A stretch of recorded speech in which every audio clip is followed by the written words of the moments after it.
નમસ્કાર દર્શક મિત્રો, આશા ન્યૂઝ ગુજરાતીમાં આપનું સ્વાગત છે। સમાચાર મળી રહ્યા છે છોટાઉદેપુર જિલ્લાના બોડેલી તાલુકાથી।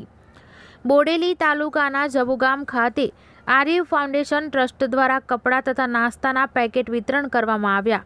વિતરણ દરમિયાન 250 જેટલા કપડાં અને 100 જેટલા નાસ્તાના પેકેટ વિતરણ કરવામાં આવ્યા।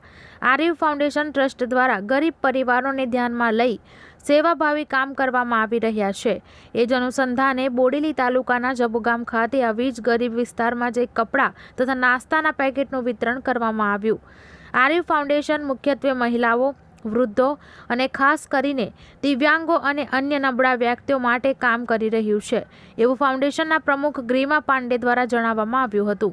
સમગ્ર સેવાભાવી કાર્યક્રમમાં પ્રમુખ ગ્રીમા પાંડે, પૂનમ ચતુર્વેદી, શ્વેતા શેટ્ટી, મનીષા બારિયા તથા ગામના યુવાનો હાજર રહી સેવાભાવી કામને સફળ બનાવ્યું હતું।